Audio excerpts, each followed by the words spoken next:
As-Sunnah, As-Sunnah, As-Sunnah Foundation. As-Sunnah, As-Sunnah, As-Sunnah Foundation. আসসালামু আলাইকুম ওয়া রাহমাতুল্লাহি ওয়া বারাকাতুহু। আলহামদুলিল্লাহ ওয়াসসালাতু ওয়াসসালামু আলা রাসূলিল্লাহ ওয়া আলা আলিহি ওয়া আসহাবিহি ওয়া মান ওয়ালা, আম্মা বা'দ। সুপ্রিয় দর্শক শ্রোতা ভাই বোন, দেশ কিংবা প্রবাস যে যেখান থেকে দেখছেন, আপনাদের সকলকে সাদর আমন্ত্রণ জানাচ্ছি আস-সুন্নাহ ফাউন্ডেশনের স্টুডিও থেকে।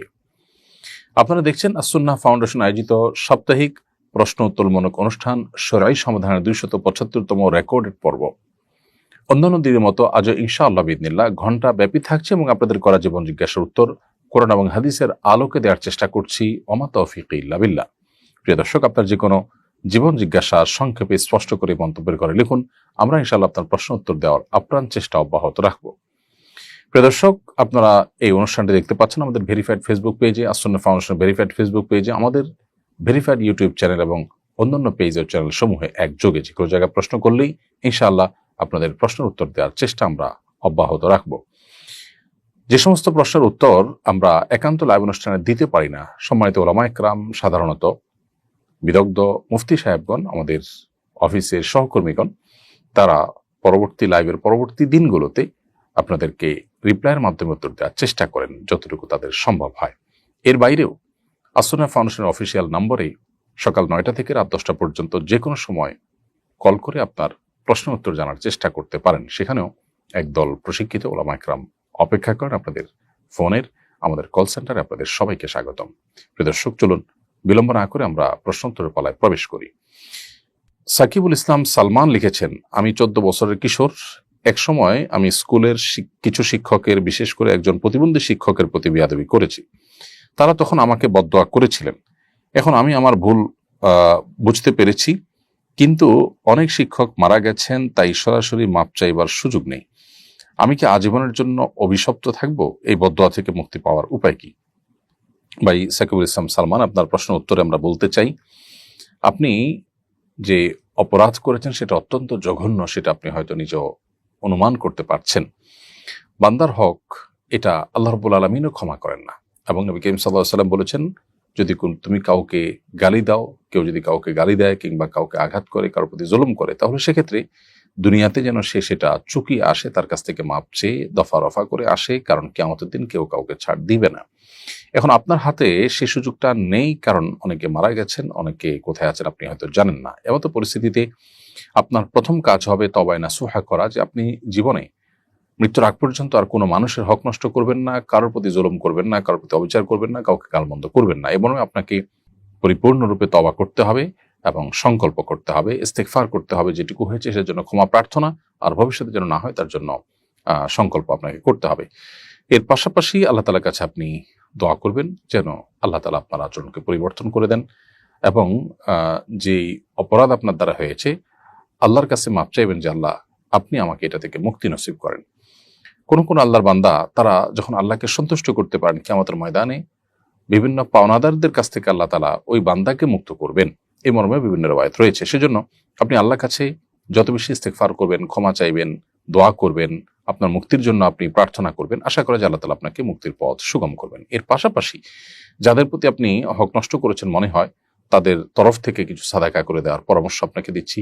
সেই সাথে আপনি তাদের তরফ থেকে ভালো কোনো নেকামল করা, যেগুলো করা সম্ভব হয় সেগুলো করবেন, এবং তাদের জন্য আল্লাহর কাছে দোয়া করবেন যে আল্লাহ, আপনি আমার ওই শিক্ষককে আপনি মাফ করে দিন, তাকে জান্নাতবাসী করুন, তার ভুল ত্রুটি মাফ করুন।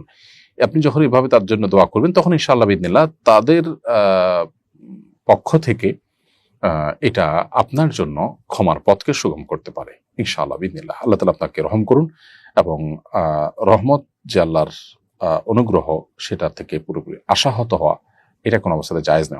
অর্থাৎ আমার তো আর কোনো উপায় নেই, তাহলে আমি তো নিশ্চয় জাহান্নামে, এরকম মনে করার কোনো কারণ নেই, বরং আপনি আপনার চেষ্টা চালাবেন, এবং আল্লাহ রাব্বুল আলামিন বান্দার যখন প্রচেষ্টা দেখেন, বিভিন্ন রিওয়ায়াতের আলোকে বোঝা যায় আল্লাহ তাআলা বান্দাকে মুক্তির ব্যবস্থা করেন। সো আপনি আপনার চেষ্টা অব্যাহত রাখবেন। মুখতার এসকে আপনি আইডি থেকে লিখেছেন, মসজিদের পাশেই আমার বাড়ি। মসজিদটি 1 তলা বিশিষ্ট, আর আমি 3 তলা বিশিষ্ট বাড়ি নির্মাণ করতে চাচ্ছি। এলাকাবাসী বলছেন মসজিদ নিচে থাকলে পুরো এলাকাবাসী গুনাহগার হবে, তাই তারা আমাকে বাড়ি নির্মাণ করতে দিচ্ছে না। যদি করি তাহলে আগে মসজিদ দোতলা করে দিতে হবে। শরীয়ত কি এমনটি বলে? জানাবেন প্লিজ। সুবহানাল্লাহ। এলাকাবাসী যেটি বলছেন সেটি খুবই অন্যায্য কথা, অন্যায় কথা। মসজিদের সম্মানের অজুহাতে কারোর অধিকার নষ্ট করা, কেউ নিজের জায়গায় ঘর তুলবেন, দোতলা কিংবা তিনতলা করবেন, এটা সম্পূর্ণই তার এখতিয়ার। মসজিদের সম্মান রক্ষার নাম করে একজন মুসলিমকে বা একজন মানুষকে তার অধিকার থেকে বঞ্চিত রাখবার এখতিয়ার বা অধিকার ইসলাম কাউকে দেয়নি। যারা এই কাজটি করছেন তারা পরিষ্কারভাবে অন্যায় লিপ্ত, তারা অপরাধী লিপ্ত, তারা জুলুম করছেন। আমি তাদেরকে অনুরোধ করব তাদের তওবা করার জন্য এবং ফিরে আসার জন্য। তারা হয়তো সৎ উদ্দেশ্যে এটি করছেন, কিন্তু পদ্ধতিটা সন্দেহাতীতভাবে গলত এবং ভুল। কোরআন এবং হাদিসের কোথাও বলা হয়নি যে মসজিদের আশেপাশে মসজিদের চাইতে উঁচু কোনো ভবন হতে পারবে না। আপনারা মক্কা এবং মদিনাতে হারামাইনের বহুতল বিশিষ্ট ভবন দেখেন আশেপাশে, পৃথিবীর কোনো ওলামায়ে কেরাম সেটা নিয়ে কোনো প্রশ্ন তোলেননি যে এটা জায়েজ হবে কিনা, এটা কাবার প্রতি বা মসজিদের প্রতি অসম্মান কিনা। কারণ মসজিদ অনেক উঁচু করার নিড নেই, প্রয়োজন নেই। সেখানে মানুষ শুধু সালাত আদায় করে, কিন্তু বাসা বাড়িতে, হোটেলে, আশেপাশে যখন মানুষ বসবাস করে সেখানে মানুষের অনেক কিছুর প্রয়োজন হয় তার জীবন কাটাবার জন্য। বিধায় সেখানে তার কিচেন, তার ওয়াশরুম, তার বেডরুম, তার বসার রুম, অনেক কিছু লাগে। বিধায় মসজিদের সমানই হইতে হবে আশপাশের সব বাসা বাড়ি, এটা মোটেও আবশ্যক কোনো বিষয় নয়। বিধায় কোরআন হাদিসে যেহেতু এরকম কোনো বাধ্যবাধকতা দেয়নি, এবং এটাকে মসজিদের আশপাশে মসজিদের চাইতে উঁচু দালান হলে মসজিদের প্রতি অসম্মান হবে এরকম কোনো কথা বলেও নি। অতএব আপনার ঘর বাড়ি করা থেকে আপনাকে যারা বঞ্চিত রাখছেন, তারা অন্যায় করছেন, তারা ভুল করছেন, তাদেরকে আপনি বোঝাবেন এবং আল্লাহ তাআলার কাছে আমরা দোয়া করি আল্লাহ যেন তাদেরকে হেদায়েত দান করেন। এরপরে প্রশ্ন হলো, রবিউল আউয়াল মাস উপলক্ষে প্রতি বছর বাইতুল মুকাররমে ইসলামী বইমেলা অনুষ্ঠিত হয়। এবছর এটিকে জাতীয় পর্যায়ে সীমাবদ্ধ না রেখে আন্তর্জাতিক রূপ দেওয়া হয়েছে। আন্তর্জাতিক ইসলামী বইমেলায় বিদেশি প্রকাশনীগুলো যোগ দিতে পারছে। বইমেলা নিয়ে আপনার প্রত্যাশা কি? প্রতি বছর আপনি বইমেলা পরিদর্শন করে থাকেন, এবারও যাচ্ছেন কিনা জানাবেন। ধন্যবাদ প্রিয় দর্শক। প্রথম কথা হলো যে বাইতুল মুকাররমে যে রবিউল আউয়াল মাসকে কেন্দ্র করে বইমেলা হয়ে থাকে, সেটার যে আন্তর্জাতিকীকরণ, সেটা সন্দেহাতীতভাবে একটি ভালো উদ্যোগ, এবং এর ফলে বিভিন্ন দেশে বিভিন্ন ভাষায় ইসলামিক যে সমস্ত বই পুস্তক আছে সেগুলো আমাদের দেশের পাঠকরা পড়ার এবং কেনার সুযোগ পাবেন। এটি সফল হোক সেই দোয়া করি সন্দেহাতীতভাবে। আমি প্রত্যাশা করি যে প্রকাশনীগুলো জমজমাটভাবে বইয়ের আসর জমাবেন এবং উপকারী বইগুলোর সমাহার তারা করবেন, এবং পাঠকরা বেছে বেছে তাদের উপকারী এবং উপযোগী বইগুলো কিনবেন। প্রতি বছরই রমজানে বাইতুল মুকাররমে বইমেলা হয়ে থাকে, রবিউল আউয়ালে বইমেলা হয়ে থাকে। তার ধারাবাহিকতা যে বইমেলা এবারও হচ্ছে, সেটি সন্দেহাতীতভাবে আমাদের জন্য একটা সুবর্ণ সুযোগ। আমি অবশ্য বইমেলা এবছর যেতে পারবো কিনা আমি এখনো বলতে পারছি না। নানা ব্যস্ততা আছে, দেশের বাইরে নানান সফর এবং প্রোগ্রাম, ফাউন্ডেশনের বেশ কিছু কাজের ব্যস্ততা আছে। সব মিলিয়ে বইমেলার জন্য সময় বের করা যদি সুযোগ হয়, অবশ্যই যাওয়ার চেষ্টা করব। প্রতি বছরই আমি কম বেশি যাওয়ার চেষ্টা করি। আল্লাহ তাআলা আমাদেরকে বই দ্বারায় আমাদের জ্ঞানের আলোকে আরো বেশি বৃদ্ধি করার, আলোকিত করার তৌফিক দান করুন। এমডি সোহেল রানা, আপনি আমাদের ইউটিউব চ্যানেলে প্রশ্ন করেছেন, স্বামী এবং স্ত্রী উমরায় গিয়েছেন, সেখানে স্ত্রী গর্ভবতী হয়েছেন, এখন তাদের উপর ইসলামের বিধান কি?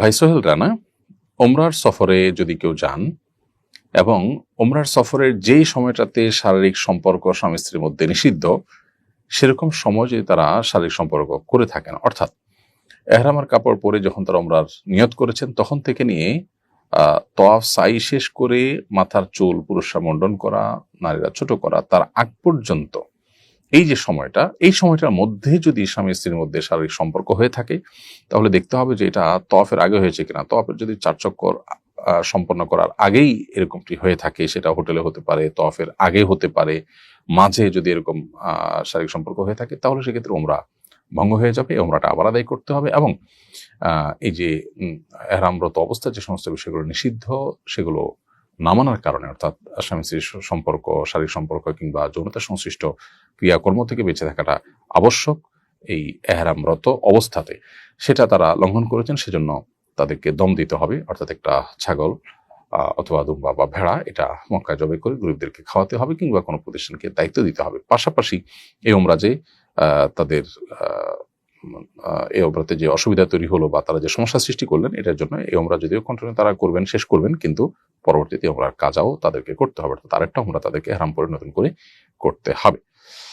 আর যদি তওয়াফ হয়ে যেয়ে থাকে, তারপরে হয়, সাইর পরে হয়, মাথার চুল চাষা বা মুন্ডন করার আগে হয়, তাহলে সেক্ষেত্রে দম দিতে হবে এবং দম দেওয়ার ফলে তাদের উমরা বিশুদ্ধ হয়ে যাবে। আর যদি উমরার সফরে এহরামরত অবস্থায় শারীরিক সম্পর্ক না হয়, বরং এহরাম এর সময়সীমা শেষ হয়েছে, মাথা চুল মুন্ডন চাচা শেষ হয়ে গেছে, স্বাভাবিক পোশাক পরছেন, তারপরে তাদের মক্কা কিংবা মদিনায় শারীরিক সম্পর্ক হয়ে থাকে এবং তাতে গর্ভবতী হয়ে থাকেন স্ত্রী, তাতে কোনো অসুবিধা তো নেই, গুনাহের কোনো কারণ নেই এবং দম দেওয়ারও কোনো প্রশ্ন ওঠে না। বিধায় সেটাকে অপরাধ মনে করার বা কোনো অন্যায় মনে করবার কোনো কারণ থাকতে পারে না। যদি এহরাম পরার পর তফ শেষ করার আগে কিংবা তফের অন্তত মিনিমাম 4টা চক্কর শেষ করার আগেও এই সময়ের মধ্যে শারীরিক সম্পর্ক, তাহলে সেটা অনেক বেশি আপনার গর্হিত এবং তার ফলে আপনার দম দেওয়ার পাশাপাশি উমরাটা কাজাও করতে হবে। এটাকে কন্টিনিউ করার পড়লেও উমরাকে কাজা করতে হবে এবং পাশাপাশি দম দিতে হবে। আর এর পরের সময়ের মধ্যে হলে শুধু দম দিতে হবে, উমরা কাজা করতে হবে না। আবুল আহমেদ, আপনি আমাদের ইউটিউব চ্যানেলে লিখেছেন, আমি একটা চাকরি করতাম, একসময় চাকরিটা ছেড়ে দিয়েছি, মালিক আবার আমাকে নিতে চান, আমি গেলে এই পদের বর্তমান কর্মীকে বাদ দেবেন, আমার কারণে আরেকজনের চাকরি চলে যাবে, এজন্য আমার গুনাহ হবে কিনা? ভাই আপন, প্রথম কথা হলো যে মালিক কোনো কর্মচারীকে আজীবন রাখতে বাধ্য নন। তিনি যদি চান তার মালিক তার কর্মচারীকে যে কোনো সময় বাদ দিতে পারেন। আপনাকে তার ভালো লাগে বা আপনার প্রতি তার দুর্বলতা আছে, সেই জায়গা থেকে তিনি যদি আগে থেকে থাকা কোনো কর্মচারীকে বাদ দিতে চান তিনি দিতে পারেন। তবে শর্ত হলো সেই শ্রমিকের সাথে তার যে চুক্তি আছে সেই চুক্তির লঙ্ঘন যেন না হয়। ধরুন কাউকে বাদ দিতে হলে বলা আছে যে 1 বছরের মধ্যে বাদ দিবে না, অথবা বাদ দিতে হলে 2 মাস বা 3 মাস আগে তাকে নোটিস করবে। এসব কিছু যদি ঠিকঠাক রেখে তিনি বাদ দেন তাহলে তো সেটা তিনি করতেই পারেন। আর যদি চুক্তি ভঙ্গ করেন তাহলে সেক্ষেত্রে সেখানে আপনার যাওয়াটা ঠিক হবে না। আপনি মালিককে তখন আর্গুমেন্ট করবেন যে একজন হক নষ্ট করে তার সাথে চুক্তি লঙ্ঘন করে আপনি আমাকে নিতে পারেন না। তবে চুক্তি ভঙ্গ করার যদি আশঙ্কা না থাকে সেক্ষেত্রে আরেকজনের চাকরি যাবে কি থাকবে সেটা চিন্তা করে বিবেচনা করে আপনার জন্য সেখানে যোগদান করাটা নিষিদ্ধ নয়। তবে হ্যাঁ, মানবিক কারণে যদি মনে হয় যে ওই লোকটাও ভালো, তার দিয়ে কাজ খারাপ চলছে না, তাহলে সেক্ষেত্রে আপনি তার বিষয়টাকে অগ্রাধিকার দিয়ে তার যাতে কষ্ট না হয় সেদিকটাকে লক্ষ্য করে যদি আপনি না যান, সেটা অবশ্যই আপনি সওয়াবের ভাগীদার হবেন তার ফলে, এবং সেটি সম্পূর্ণ ভিন্ন বিষয়। এরপরে প্রশ্ন হলো, আমি একজন অভিভাবক, প্রাথমিক বিদ্যালয়ে সরকার সঙ্গীতের শিক্ষক নিয়োগ দেওয়ার প্রজ্ঞাপন দিয়েছে, অথচ সন্তানের ঈমান আমল রক্ষা নিয়ে আমরা অভিভাবকরা উদ্বিগ্ন। যেখানে প্রাথমিকে ধর্মীয় শিক্ষক নিয়োগ দেওয়া প্রয়োজন, আমরা প্রত্যেক অভিভাবকই কম বেশি নিজেদের অর্থ করে খরচ করে আলাদা হুজুর রেখে বাসায় সন্তানদের ধর্মীয় শিক্ষা দিয়ে থাকি। তো এমতো পরিস্থিতিতে সরকার ধর্মীয় শিক্ষক নিয়োগ দেওয়ার যে দাবি সেটিকে উপেক্ষা করছে, আমাদেরকে সুপরামর্শ দিয়ে বাধিত করবেন। প্রিয় অভিভাবক, আমি আপনাকে বিনয়ের সাথে বলতে চাই, আপনারা বিভিন্ন রকমের শান্তিপূর্ণ আন্দোলন করতে পারেন, মানববন্ধন এবং বিভিন্ন রকমের আপনার প্লেকার্ড প্রদর্শন ইত্যাদি, সংবাদ সম্মেলন ইত্যাদির মাধ্যমে আপনাদের এই দাবি দাওয়াকে জোরালো করতে পারেন। সরকারের সর্বোচ্চ মহল পর্যন্ত যেন দাবিটি পৌঁছে যায় সেভাবে আপনারা উদ্যোগ নিতে পারেন। আমি আপনার সাথে পুরোপুরি একমত যে আমাদের সন্তানদের ঈমান আমল রক্ষা করবার জন্য আমাদের প্রত্যেকটা অভিভাবকই আমরা উদ্বিগ্ন থাকি। বিশেষ করে কিশোর গ্যাং সহ কিশোরদের যে বকে যাওয়ার এবং নষ্টের পথে তাদের পা বাড়াবার যে একটা আশঙ্কা দিন দিন জোরালো হচ্ছে, এর থেকে বাঁচাবার জন্য তাদেরকে ধর্মীয় শিক্ষা এবং নৈতিক শিক্ষার কোনো বিকল্প নেই, এবং সেটার প্রয়োজনেই আমাদেরকে স্কুলে কলেজে শিক্ষা প্রতিষ্ঠানে ধর্মীয় শিক্ষার গুরুত্ব বাড়াতে হবে। প্রাথমিকে কোনো ধর্মীয় শিক্ষক নেই অথচ ধর্মীয় বই আছে, তাহলে এই বইগুলো পড়াবে কারা? অনেক জায়গায় হিন্দুদেরকে দিয়ে সেগুলো পড়ানো হচ্ছে। অতএব এটি খুবই যৌক্তিক এবং গণদাবি এবং গণ আকাঙ্ক্ষার বিষয়। বিধায় আমি আশা করব যে সরকারও ওই দিকে খেয়াল করবেন এবং আমরাও এটা নিয়ে লেখালেখি করছি। আপনার অভিভাবকরাও আপনাদের জায়গা থেকে দায়িত্বশীলতার পরিচয় এবং আপনাদের সন্তানদের ঈমান আমল রক্ষা করবার জন্য উদ্যোগ নিতে হবে। ইফতেখার সুমন, আপনি লিখেছেন, আমি শুনেছি কোনো মুসলিম কোনো খারাপ চিন্তা করলে যতক্ষণ না সে তা উচ্চারণ করে বা কার্যে পরিণত করে ততক্ষণ কোনো গুনাহ হয় না। তাহলে মনে মনে কোনো ভালো চিন্তা, ইস্তেগফার বা দোয়া পড়লে ঠোঁট না নাড়ালে কি দোয়া গ্রহণযোগ্য হবে? দেখুন, কোনো খারাপ চিন্তা করলে যতক্ষণ পর্যন্ত সে সেটা কাজে পরিণত না করে ততক্ষণ পর্যন্ত তার কোনো গুনাহ লেখা হয় না। এটি আপনি সঠিক শুনেছেন এবং নবী করিম সাল্লাল্লাহু আলাইহি ওয়াসাল্লামের হাদিস রয়েছে পরিষ্কারভাবে। সেটি হলো, মান হাম্মা বিসাইয়্যাতিন ফালাম ইয়ামালহা লাম তুকতাব ওয়া ইন আমালাহা কুতিবাত। নবী সাল্লাল্লাহু আলাইহি ওয়াসাল্লাম বলেছেন, সহিহ মুসলিম হাদিসটি বর্ণিত হয়েছে যে কোনো ব্যক্তি কোনো খারাপ কাজের চিন্তা যখন মনে করেছে এবং সে স্থির করেছে করবে, কিন্তু সে কাজটি করেনি, তো এর ফলে তার কোনো গুনাহ লেখা হয় না যেহেতু সে করেনি। এবং যদি সে ওই আমলে লিপ্ত হয় তখন তার বদ আমল লেখা হয়। আর কোনো কোনো হাদিসে আছে কেউ খারাপ কাজ করার চিন্তা করার পর যদি সে সেখান থেকে ফিরে আসে না করে, তাহলে বরং সে সওয়াব পায়, কারণ খারাপ কাজ থেকে সে ফিরে এসেছে সেজন্য। এর বিপরীতে নবী সাল্লাল্লাহু আলাইহি ওয়াসাল্লাম বলেছেন একই হাদিসে, যেটি আবু হুরায়রা রাদিয়াল্লাহু আনহু বর্ণনা করেছেন, সহিহ মুসলিম বর্ণিত হয়েছে, সেটি হলো মান হাম্মা বিহাসানাতিন ফালাম ইয়ামালহা কুতিবাত লাহু হাসানা। যে ব্যক্তি কোনো ভালো কাজ করবার সংকল্প করেছে অথচ করতে পারে নাই, তাকে একটি ভালো কাজের সওয়াব দেওয়া হবে। এটা হলো কোনো ভালো কাজ করার প্রতিজ্ঞা, মন্দ কাজ করার প্রতিজ্ঞা বা ইচ্ছা পোষণ করলে সেটির কথা। আপনি যে বিষয়টি উল্লেখ করেছেন সেটি হলো যে মনে মনে দোয়া করলে, ইস্তেগফার করলে সেটা কাউন্ট হবে না কেন? উত্তর হলো যে মনে মনে দোয়া ইস্তেগফার করলে সেটাও কাউন্ট হবে, সে দোয়া আল্লাহ তাআলা শুনবেন। তবে হ্যাঁ, কোরআন এবং সুন্নাহ যেখানে আপনাকে কোনো দোয়া পাঠ করতে বলা হয়েছে, যেখানে কোনো কিছু বলতে বলা হয়েছে, সেখানে পাঠ করতে যেতে বলা হয়েছে, পাঠই করতে হবে। সেটা আপনি মনে মনে করলে হবে না। কারণ ধরুন কোনো একটা টেকনোলজি আছে যে টাচ করতে হবে, তাহলে আপনি সেটা টাচ করার আগ পর্যন্ত কাজ করবে না। আবার অন্য কোনোটা হতে পারে যে আপনি টাচ করতে হবে না, আপনি অন্য কিছু করলেই সেটা হবে, তাহলে সেক্ষেত্রে সেটাতেই হবে। এজন্য হাদিসে যেখানে পড়ার কথা বলা আছে সেখানে তো মনে চিন্তা করলে হবে না, কারণ আপনি তো হাদিসের ওই নির্দেশটা আমল করেননি। সেজন্য দোয়া, দুরূদ, ইস্তিগফার যদি কোথাও পড়তে বলা হয় সেখানে মনে মনে পড়লে হবে না। এমনি আপনি মনে মনে যখন পড়বেন তখন আপনার কাছে সওয়াব পাবেন। অতএব দুইটা দুই জিনিস। আর তাছাড়া খারাপ কাজের ক্ষেত্রে খারাপ চিন্তা করার পরও আল্লাহ তাআলা সেটা লেখেন না, এটা আল্লাহ তাআলার অনুগ্রহ। অতএব ওইটার সাথে অন্য সবগুলোকে গুলিয়ে ফেলার কোনো কারণ নেই। খোলাসা কথা হলো, নির্যাস হলো যে আপনি মনে মনে খারাপ চিন্তা করার পরও সেটা লিপিবদ্ধ হয় না, এটা আল্লাহ তাআলার অনুগ্রহ। আবার একইভাবে মনে মনে যদি আপনি ভালো কাজ করার কোনো সংকল্প করেন, সেটাও কিন্তু আপনি আল্লাহর কাছে সওয়াব পাবেন। অর্থাৎ আপনি যেমনটি মনে করছেন যে মনে মনে সওয়াব চিন্তা করলে সওয়াব হয় না, তা না। হ্যাঁ, আপনি যেটি বলছেন যে দুরূদ, দোয়া, ইস্তেগফার এগুলো মনে মনে পড়লে সেটা গ্রহণযোগ্য হয় কিনা, উত্তর হলো সেটা হবে না। কারণ হাদিসে তো পাঠ করতে বলা হয়েছে, বিধায় পাঠ করতে হবে আপনাকে।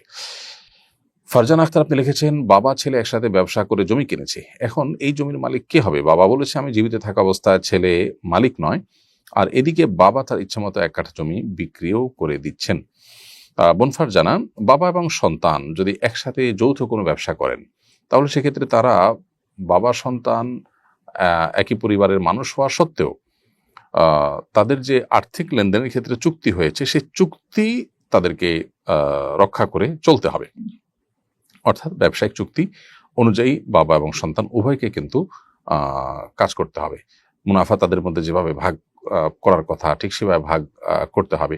বাবা হয়েছেন দেখে আপনি সব নিয়ে যাবেন, তাহলে চুক্তি করার মানে কি? আল মুমিনুনা আলা শুরুতিহিম, নবী সাল্লাল্লাহু আলাইহি ওয়াসাল্লাম বলেছেন, ঈমানদাররা তাদের শর্ত, তাদের চুক্তি এগুলোর উপরে তাদেরকে প্রতিষ্ঠিত থাকতে হবে। অন্যের সাথে চুক্তি রক্ষা করার গুরুত্ব যতটুকু নিজের সন্তান, নিজের বাবা, নিজের রক্ত সম্পর্কীয় যারা আছেন তাদের সাথে চুক্তি রক্ষা করবার গুরুত্ব তো আরো বেশি। অতএব এখানে চুক্তি লঙ্ঘন করার কোনো সুযোগ নেই। আর যদি চুক্তি না হয়, বরং ছেলে বাবার সহযোগী হিসাবে কাজ করেছেন, বাবারই সব টাকা পয়সা এবং কোনো ছেলেকে কোনো মুনাফা দেওয়ার কোনো ওরকম কোনো শর্ত দেওয়া হয়নি, তাহলে সেক্ষেত্রে বাবাই মুনাফার মালিক হবেন। এবং সেক্ষেত্রে সন্তান বাবার সাথে যে সহযোগিতা করেছেন সেটা যদি আপনার অন্য সন্তান না করে সন্তান করে, তাহলে বাবা তার প্রতি ইহসান করতে হবে। কিন্তু এর মানে এই না যে নির্দিষ্ট কোনো হিস্সা বা 50% সন্তান অটোমেটিক দাবি করবে। এই জন্য বিষয়টা কি ঘটেছে, চুক্তি হয়েছে কিনা, চুক্তিতে কি ছিল, সেটার উপরে অনেকখানি নির্ভর করবে। এরপরে প্রশ্ন হলো, আমি একজন মুসলিম কাপড় ব্যবসায়ী। ঈদ, রোজা, রবিউল আউয়াল মাস সহ মুসলমানদের অন্য অনেক বিশেষ দিন সময়কে কেন্দ্র করে ছাড় বা মূল্যের ঘোষণা দিয়ে থাকি। অমুসলিমদের বিশেষ দিনগুলোতে যেমন দুর্গাপূজার সময়ও কি আমি ছাড় মূল্যের ঘোষণা দিতে পারি কিনা, এটা শরীয়তসম্মত হবে কিনা? প্রথম কথা হলো যে ব্যবসায়ীরা ব্যবসায়িক উদ্দেশ্যে যে মূল্য ছাড় দিয়ে থাকেন, এটা মৌলিকভাবে জায়েজ কাজ, এটা মৌলিকভাবে কোনো না জায়েজ কাজ নয়। দ্বিতীয় কথা হলো যে দুর্গাপূজা বা এরকম হিন্দুদের কোনো ধর্মীয় উৎসবকে কেন্দ্র করে যে ব্যবসায়ীরা যে ব্যবসা ছাড় দিয়ে থাকেন, সেটা মূলত ওই সরাসরি উৎসবের কোনো প্রত্যক্ষ সহযোগিতা হয় এরকম না, বরং তিনি যে কোনো সুযোগে মাল বেশি বিক্রি করতে চাইবেন, এটাই স্বাভাবিক। অতএব তার ব্যবসার পণ্য যে কোনো একটা মৌসুম, যে কোনো একটা সিজনকে কেন্দ্র করে তিনি বেশি বিক্রি করার যে চেষ্টা করছেন, সেজন্য তিনি মূল্য ছাড় দিচ্ছেন, এটা মৌলিকভাবে দোষণীয় বিষয় নয়। তাছাড়া যারা কাস্টমার আছেন তারাও এই মালটা মূল্য ছাড়াই, অর্থাৎ দুর্গাপূজা উপলক্ষে কোনো ছাড় দিলে সেই ছাড়টা গ্রহণ করাটা তাদের জন্য নিষিদ্ধ নয়। তাদের জন্য যখন নিষিদ্ধ নয়, তাহলে বিক্রেতার জন্য বিক্রি করাও নিষিদ্ধ হবে না। তবে একটা জিনিস খেয়াল রাখতে হবে, সেটা হলো যে কোনো প্রকার শিরকের কাজে প্রত্যক্ষ মদত বা সহযোগিতা যেন না হয়। এই বিষয়টির সাথে যেন আমরা গুলিয়ে না ফেলি এই দুর্গাপূজা উপলক্ষে তাদেরকে শুভেচ্ছা জানানো কিংবা তাদের পুজোর কাজে প্রত্যক্ষ কোনো সহযোগিতা, টাকা পয়সা দেওয়া ইত্যাদি, এগুলোর কে যেন আমরা গুলিয়ে না ফেলি ওইটার সাথে। কারণ এই বিষয়গুলো হলো সরাসরি শিরকের আয়োজন সুসম্পন্ন করবার জন্য আমি সহযোগিতা করলাম, আমি অ্যাপ্রিসিয়েট করলাম, আমি সেটাকে শুভেচ্ছা জানিয়ে সেটাকে প্রমোট করলাম বা সেটাকে সমর্থন জানালাম। ওইটা আর এই উপলক্ষে কেনাবেচা করে ব্যবসা করা দুটা কিন্তু এক জিনিস নয়। তারপরও এই বিষয়টি যদি আপনি এহতিয়াত এবং সতর্কতার উপর আমল করতে চান, তাহলে সেক্ষেত্রে এটা যদি আপনি অ্যাভয়েড করতে পারেন, অর্থাৎ দুর্গাপূজা বা এই জাতীয় কোনো পুজো উপলক্ষে আপনি একজন ব্যবসায়ী হিসাবে যদি আপনি ছাড় না দেন, যে দিন শেষে এটাকে উদযাপন যারা করছেন তাদের সাথে সাদৃশ্য হয়ে যাচ্ছে কিনা, উদযাপন করে খুশির চোটে বা আনন্দের চোটে শুধু ব্যবসার উদ্দেশ্যের বাইরেও ছাড় দেওয়ার যে একটা ব্যাপার আছে সেরকম কিছু হয়ে যাচ্ছে কিনা, যদি আপনার উদ্দেশ্য সেটা না হয়তো কিন্তু সাদৃশ্য হয়ে যাচ্ছে, সেজন্য এটাকে অ্যাভয়েড করতে পারলে উত্তম। কিন্তু আপনি এটা করলে গুনাহ হবে না ইনশাআল্লাহ বিইذনিল্লাহ। সেই সাথে অন্যান্য ব্যবসায়ীদের সাথে টিকে থাকার প্রয়োজন যদি এটা আপনার দিতে হয়, তাহলে সেক্ষেত্রে আপনি দিতে পারেন। আল্লাহু আ'লাম বিসওয়াব। মতিউর রহমান লিখেছেন, আমি একজন পল্লী চিকিৎসক, আমার কাছে অনেক গর্ভবতী মহিলারা আসেন 45 দিন প্লাস, তারা বাচ্চা নষ্ট করতে চায়। ডাক্তার হিসেবে রোগীর প্রয়োজন কিংবা সমস্যার সমাধান করলে কি আমার গুনাহ হবে? প্রথম কথা হলো যে বাচ্চা নষ্ট করা ক্ষেত্র বিশেষে জায়েজ। ধরুন বাচ্চার মধ্যে এখনো হার্টবিট আসেনি, প্রাণ আসেনি, এর মধ্যে বাচ্চার জন্ম যদি হয়, বাচ্চা যদি মায়ের গর্ভে স্থির হয় এবং যথাযথভাবে জন্ম নেয়, তাহলে সেক্ষেত্রে বাচ্চা কিংবা মায়ের জীবনের হুমকি আছে, এরকম পরিস্থিতি যদি তৈরি হয়, তাহলে সেই ক্ষেত্রে সেই পরিস্থিতিতে আপনার বাচ্চা নষ্ট করাকে উলামা কেরাম জায়েজ বলেছেন, মা বা মায়ের জীবনকে রক্ষা করবার জন্য বিশেষ করে। আর যদি এই টাইমটা পার হয়ে থাকে, হার্টবিট চলে আসে, প্রাণ সঞ্চারিত হয়ে যায় শিশুর মধ্যে, তাহলে সেক্ষেত্রে এটাকে উলামা কেরাম নাজায়েজ বলেন। তো খোলাসা কথা হলো, যদি গর্ভবতী মহিলাদের গর্ভপাতের যে ইস্যুটা, এটা যদি জায়েজের মধ্যে পড়ে তাহলে আপনি করতে পারেন, আর যদি নাজায়েজের মধ্যে পড়ে তাহলে সেটা আপনার জন্য করা জায়েজ হবে না। যখনই আমি আল্লাহ শব্দ উচ্চারণ করি কিংবা শুনি, অটোমেটিক আমার কল্পনায় চলে আসে আল্লাহর ইয়া বড় হাত, চোখ, মুখ, বিশালাকার দেহ ইত্যাদি। এদিকে আমার আমার ইমানের কোনো ক্ষতি হবে? আমার করণীয় কি? প্রথম কথা হলো যে অনিচ্ছাকৃতভাবে আপনার মনে যে চিন্তা চলে আসে, এর ফলে ইমান মৌলিকভাবে ক্ষতিগ্রস্ত হয় না। কিন্তু আপনি ইচ্ছাকৃতভাবে এরকম চিন্তা এবং কল্পনার চেষ্টা করবেন না, বা এরকম কল্পনা মনে আসলে সেটাকে আপনি অনেক সময় ধরে লালন পালন করার চেষ্টা করবেন না, বরং অন্তরকে আপনি অন্যদিকে নিয়ে যাবেন এবং শয়তান আপনার মধ্যে এই ধরনের ওয়াসওয়াসা তৈরি করছে, এটা আপনি বোঝার চেষ্টা করবেন, কল্পনার চেষ্টা করবেন, ভাবার চেষ্টা করবেন এবং সাথে শয়তান থেকে পানা চাইবেন। আউযু বিল্লাহি মিনাশ শাইতানির রাজিম। শয়তান বাম দিক থেকে মানুষকে সাধারণত ধোঁকা দিয়ে থাকে, জাতীয় কুমন্ত্রণাগুলো দিয়ে থাকে। প্রতীকী থুতু 3 বার জাস্ট থুতু থু এরকম বলে আপনি বাম দিকে 3 বার প্রতীকী থুতু নিক্ষেপ করবেন, যে শুয়ের আগার মধ্যে থুতু বের হতে পারে। এর বাইরে আপনি লা হাওলা ওয়ালা কুওয়াতা ইল্লা বিল্লাহিল আলিয়্যিল আযীম পড়বেন, আল্লাহর কাছে পানা চাইবেন। এরপরও আপনার মনে যদি এটা আসে, তাহলে আপনার কোনো গুনাহ হবে না, কারণ আপনি ইচ্ছাকৃত এটাকে আনছেন না এবং প্রতিপালন করছেন না। আল্লাহ রাব্বুল আলামিন কোনো সৃষ্টির সাথে সাদৃশ্যপূর্ণ নন, অতএব কোনো সৃষ্টির সাথে আল্লাহকে কল্পনা করা ইচ্ছাকৃতভাবে করা অনুচিত, আর অনুচিতভাবে মনে চলে আসে সেটাকে ধরে রাখা অনুচিত। বরং আমরা অন্য চিন্তা করবো এবং শয়তান থেকে আল্লাহর কাছে পানা চাইবো। অনেকের ওয়াসওয়াসার রোগ আছে, যে তিনি এই চিন্তা থেকে বের হয়ে আসতে পারছেন না, সারাক্ষণ তার মনে এটাই ঘুরে ফিরে আসে। তাহলে সেক্ষেত্রে তিনি ওয়াসওয়াসা রিলেটেড যে রুকিয়া আছে, সেই রুকিয়ার অডিওগুলো শুনতে পারেন, কোরআনুল কারীমের তেলাওয়াত শুনতে পারেন এবং দোয়া করতে পারেন এবং রাকিদের শরণাপন্ন হতে পারেন। আল্লাহ তাআলা আপনার সমস্যার সমাধান করে আমরা দোয়া করি। সম্প্রতি একটি সংগঠন দাবি করেছে, হিন্দু সম্প্রদায়ের একটি চক্র প্রেমের ফাঁদে ফেলে মুসলিম মেয়েদের প্রতারণামূলক বিয়ে, ধর্ষণ, হত্যা, এমনকি বিদেশে পাচার করা সহ বিভিন্ন ধরনের নির্যাতন করছে। আপনি এই দাবি কতটা যথার্থ মনে করেন? অনেকদিন থেকে এটি আমরা শুনে আসছি এবং বিভিন্ন সোশ্যাল মিডিয়াতে এটা নিয়ে অনেক লেখাজোখা হচ্ছে, আমরা দেখে আসছি এবং এটা নিয়ে আমরা এর আগেও বলেছি যে প্রশাসনের যারা দায়িত্বশীল আছেন তাদের কর্তব্য এটার আসল রহস্য উদ্ঘাটন করা এবং করণীয় ঠিক করে নেওয়া। কারণ একটা সমাজে যদি এ ধরনের অনাকাঙ্ক্ষিত ঘটনা সত্যি ঘটে এবং এটা নিয়ে বারবার যেহেতু দাবি ওঠা হচ্ছে এবং বিভিন্ন স্ক্রিনশট, বিভিন্ন আলাপচারিতার বিভিন্ন তথ্য উপাত্ত সোশ্যাল মিডিয়াতে ঘুরে বেড়ায়, অতএব স্বাধীন তদন্তের মাধ্যমে এটার আসল কারণ, রহস্য এবং সত্যতা এটা নিরূপণ করা প্রয়োজন। এত বড় অভিযোগকে রাষ্ট্র কোনোভাবেই এড়িয়ে যেতে পারে না এবং কোনোভাবেই নির্বিকার থাকতে পারে না। সেই জায়গা থেকে আমি বলবো যে তারা যেন তাদের যথাযথ কাজটা করেন। আমি ব্যক্তিগতভাবে পরিচিত প্রশাসনের বিভিন্ন ভাইদের কাছে জানিয়েছি যে এ জাতীয় পরিস্থিতি আমাদের দেশে বিভিন্ন সময়ে দেখা যায়, শোনা যায়, এটা নিয়ে আপনাদের করণীয় ঠিক করেন। তো এটা তাদের কর্তব্য, এবং সন্দেহাতীতভাবে এরকম ঘটনা ঘটে থাকলে সেটা হবে একটা সমাজের জন্য সবচেয়ে বড় দুর্ভাগ্যজনক, এবং ধর্মীয় যে সম্প্রীতি আমাদের দেশে আছে সেই নষ্ট হওয়ার অনেক বড় একটা কারণ হতে পারে এটি। মা যদি রাগ করে সন্তানের জন্য বদদোয়া করেন, পরে সন্তান ক্ষমা চাইলে এবং মা তাকে ক্ষমা করে ভালো দোয়া করলে বদদোয়ার কোনো প্রভাব সন্তানের উপরে থাকে নাকি চলে যায়? খুবই গুরুত্বপূর্ণ প্রশ্ন। প্রথম কথা হলো যে মা বাবার বদদোয়া আসতে পারে, এরকম কাজ থেকে তো আমাদের বেঁচে থাকা দরকার, বলার অপেক্ষা রাখে না। যদি কখনো এরকম কোনো কাজ হয়ে যায় এবং তারাও বদদোয়া করেন, তো সেক্ষেত্রে বান্দা যদি নিজের অবস্থান থেকে ফিরে আসে, তার ভুল বুঝতে পারে, মা বাবাও যদি তাদের মন যখন শান্ত হয়, তখন তারা বদদোয়ার মানসিকতা থেকে ফিরে আসেন, আল্লাহ তাআলা সাধারণত বান্দাকে ওই বদদোয়ার কারণে ক্ষয়ক্ষতি থেকে রক্ষা করেন। আল্লাহ তাআলা কোরআনে কারিমে বলেছেন, ওয়ালাউ ইয়াজ্জালুল্লাহু আশ-শাররা ইসতা'জালাহুম বিল খাইরি লাকুদিয়া ইলাইহিম আজালুহুম। আল্লাহ তাআলা মানুষের ভালো দেওয়ার ক্ষেত্রে যতটা তাড়াহুড়ো করেন বা দ্রুততার সাথে দেন, মন্দ কোনো কিছু বা ক্ষয়ক্ষতি এটার ফয়সালা করার সময় আল্লাহ তাআলা যদি এরকম দ্রুততার সাথে করতেন, তাহলে মানুষ সব শেষ হয়ে যেত। এখান থেকে বোঝা যায় যে বদদোয়া করার পর যদি মা বাবার মনের পরিবর্তন আসে, আল্লাহ তাআলা আশা করা যায় তাকে রক্ষা করবেন। যদিও বদদোয়া করার পর সেটাকে আবার ফেরত নেওয়ার অপশন নেই, তবে মানুষ যখন ফিরে আসে এবং মানুষ যখন আল্লাহর দিকে রুজু হয় এবং তার মনের অবস্থা যখন পরিবর্তন হয়ে যায়, আল্লাহ রাব্বুল আলামিন মনের অবস্থা ভালো জানেন। তো আশা করা যায় যে আগের বদদোয়া দ্বারা তার ক্ষতি সাধন হবে না ইনশাআল্লাহ বিদিনিল্লাহ। তারপরও আমাদের মনে রাখা উচিত যে আল্লাহ তাআলা যে কোনো অন্যায় বা যে কোনো জুলুম যদি কেউ করে, সে অন্যায়কারী জুলুমকারীর প্রতি শাস্তি আল্লাহ যে কোনো সময় দিতে পারেন, এবং তার বিরুদ্ধে মাজলুমের যদি বদদোয়া থাকে, মা বাবার যদি জুলুমের শিকার হন বা তারা যদি মনে কষ্ট পান, তাহলে সেই বদদোয়াটা খুবই ডেঞ্জারাস। এই জন্য এটা থেকে বেঁচে থাকতে হবে এবং মা বাবাকে সন্তুষ্ট করার চেষ্টা করতে হবে সবসময়। আশা করা যায় যদি আপনার চেষ্টা অব্যাহত রাখেন এবং তওবা করে ফিরে আসেন, আল্লাহ তাআলা আপনাকে রক্ষা করবেন এবং আপনার পূর্বের বদদোয়ার কারণে আপনার ক্ষতি হবে না।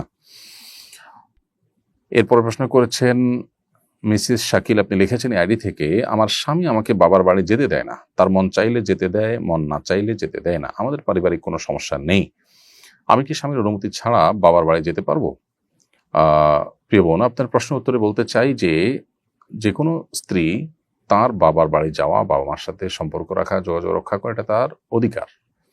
আল্লাহ তাআলা আমাদের সবাইকে রক্ত সম্পর্কীয় আত্মীয় স্বজনের সাথে সুসম্পর্ক বজায় রাখতে বলেছেন। অতএব ছেলেদের জন্য যেরকম তার রক্ত সম্পর্কীয় আত্মীয় স্বজনের সাথে সুসম্পর্ক বজায় রাখা, এটা তার জন্য যেমন কর্তব্য, একজন নারী হিসাবে স্ত্রীরও তার বাবা মার সাথে সম্পর্ক রাখা এটা তার কর্তব্য। অতএব তার কর্তব্য পালনে বাধা দেওয়ার এখতিয়ার কিন্তু স্বামীর নেই।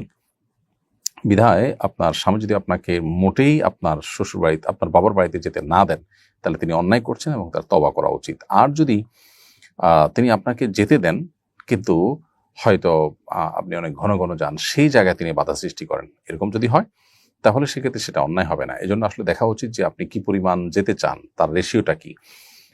যদি আপনি যেটা যেতে চান সেটা আসলে আমাদের সমাজে স্বাভাবিকভাবে বাবা বাড়ির কাছে থাকলে মেয়েরা যতটা যায় তার চেয়ে বেশি, অথবা দূরে থাকলে যতটা যায় মানুষ অন্য 10টা ফ্যামিলিতে, সেই ওরফ বা সেই প্রচলনের চাইতে অনেক বেশি আপনি চান, স্বামীর সাধ্যের চাইতে বেশি আপনি তার উপরে চাপাতে চান বা তার স্বামীর জন্য কষ্টের কারণ হয়, তাহলে সেক্ষেত্রে স্বামী আপনাকে বাধা দেওয়াটা অন্যায় নয়। এজন্য পুরো পরিস্থিতিটাকে পর্যালোচনা করে তারপর আপনাকে অ্যাকচুয়াল এবং কনক্রিট প্রশ্নের উত্তর দেওয়া যাবে। আপাতত যেটুকু বলবো সেটা হলো যে একেবারে যদি আপনাকে যেতে না দেয়, যে তুমি যেতেই পারবা না, কথাই বলতে পারবে না, অনেক সময় দেখা যায় মনোমালিন্যের কারণে অনেক স্বামী এরকম করেন, তাহলে সেটা অন্যায় হবে। আবার এরকম অন্যায় যদি করেন, তাহলে আপনি চুপে বা চুপিসারে বা গোপনে স্বামীকে না জানিয়ে তাদের সাথে যোগাযোগ রক্ষা করা বা তাদের সাথে কথা বলা, এটা আপনার জন্য সম্পূর্ণ জায়েজ হবে, কারণ সেটা আপনার কর্তব্য, আপনি সেটা করবেন। কিন্তু স্বামীর সাথে আবার যাতে সম্পর্ক নষ্ট না হয় সেজন্য তাকে না জানিয়ে করার চেষ্টা করলেন। তারপরও যদি তিনি জেনে যান এবং সম্পর্ক নষ্ট হওয়ার চেষ্টা, শঙ্কা তৈরি হয়, তারপরও আপনি বাবা মার সাথে সংযুক্ত থাকার চেষ্টা করবেন। যদি বাবা মা নিজেই বলেন যে না বাবা তুমি ভালো থাকো, মা তুমি ভালো থাকো, আমাদের এখানে না আসলেও চলবে, তাহলে সেক্ষেত্রে আপনার জন্য এটা আবশ্যক নয়। তবে আপনার অধিকার আছে, আপনি তাদের সাথে যোগাযোগ করতে পারেন এবং যেতে পারেন, সেই যাওয়াটা যদি অস্বাভাবিক পর্যায়ে না হয়। কাতারে ইসরায়েলের হামলার প্রেক্ষিতে মুসলিম রাষ্ট্রের নেতারা দোহায় জড়ো হয়েছেন। ইসরায়েলকে উপযুক্ত জবাব দেওয়ার ক্ষেত্রে এটা কতটুকু ফলপ্রসূ হবে বলে আপনি মনে করেন?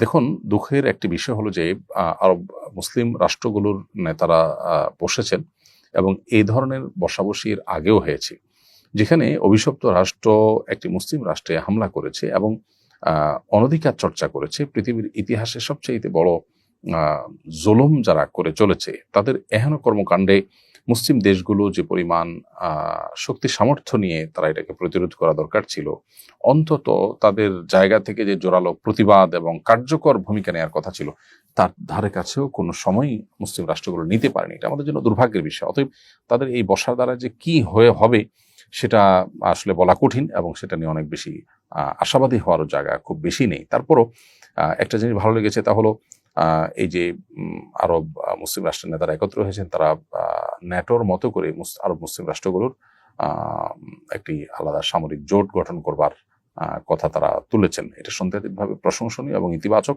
এটা যদি কার্যকর হয়, আমার মনে হয় এটা মুসলিম বিশ্ব এবং আরব বিশ্বের জন্য ভালো কিছু বয়ে আনবে। আল্লাহ তাআলা আমাদেরকে ঈমানের চেতনা উজ্জীবিত হওয়া এবং আমাদের নেতাদের মধ্যে ঈমানের চেতনা আল্লাহ তাআলা উজ্জীবিত করার তৌফিক দান করুন তাদেরকে, এবং অভিশপ্ত দেশের এই জুলুমের পথ বন্ধ হোক। আমাদের মধ্যে মুসলিম হিসাবে আত্মসম্মান বোধ জেগে উঠুক, আমাদের নেতাদের মধ্যে সেটি জেগে উঠুক। প্রিয় দর্শক, আমরা ঠিক অনুষ্ঠানের মাঝামাঝি পর্যায়ে এসে পৌঁছেছি। সময় হয়েছে ছোট্ট একটি বিরতিতে যাওয়ার। বিরতির পর আবার আমরা ফিরে আসবো ইনশাআল্লাহ শরীয়ত সমাধানের অনুষ্ঠানে। আশা করছি আমাদের সঙ্গেই থাকবেন। ব্যক্তি স্বাবলম্বী না হলে পরিবার এগোবে না, পরিবার না এগোলে সমাজ এগোবে না, সমাজ না এগোলে রাষ্ট্র থমকে দাঁড়াবে। তাই ব্যক্তিকে স্বাবলম্বী করে তুলতে আস-সুন্নাহ ফাউন্ডেশন স্বাবলম্বীকরণ প্রকল্প হাতে নিয়েছে কয়েক বছর আগে।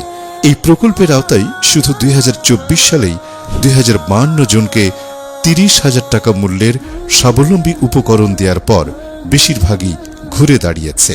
2025 সালে দক্ষ দরিদ্র জনগোষ্ঠীকে 50,000 থেকে 3 লক্ষ টাকা মূলধন উপকরণ দেওয়ার কার্যক্রম ইতোমধ্যেই শুরু হয়েছে। অসহায় এইসব মানুষের ঘুরে দাঁড়ানোর গল্পে আপনিও অংশীদার হন।